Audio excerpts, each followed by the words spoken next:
Khushboo recording studio mix by Imam बाबू।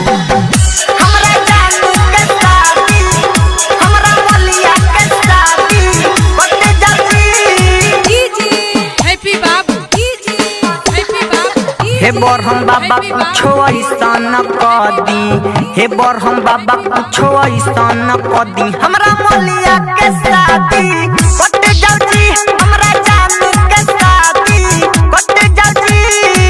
ओकरे खातिर हमरो वतानी, ओकरे खातिर हमरो वतानी। फेरू हमरे से आके उ बटे जल्दी, हमरा मलिया के शादी बटे जल्दी।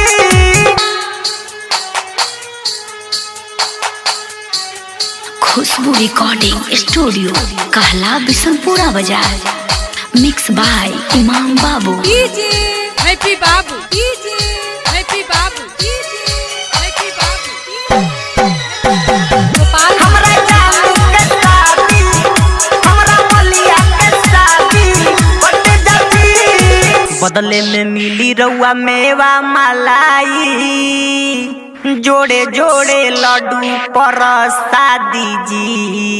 जहिया जे जान हमार लौट के आई हैं, ओही दिन होई मोरे आजादी जी। पावर बढ़ा दी होई दीवाना के देह में, पावर बढ़ा दी होई दीवाना के देह में। जाके दुआरा पवो करा कट जल्दी, हमरा जानू के शादी कट जल्दी।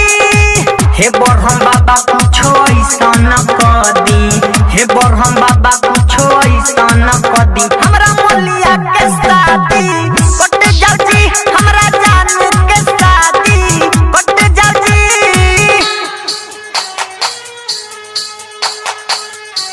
खुशबू रिकॉर्डिंग स्टूडियो कहला बिशनपुरा बाजार मिक्स बाय इमाम बाबू।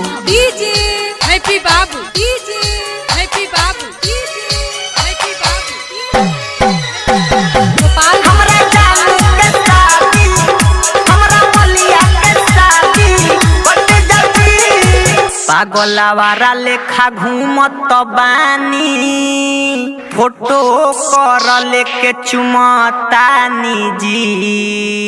दारू के नाशा चढ़तो नइखे, तो बोले के बोतल झुमत बानी जी। राइटर मैनेजर डीजे प्रिंस इमाम, राइटर मैनेजर अरुण सुनील कहे मामला सारा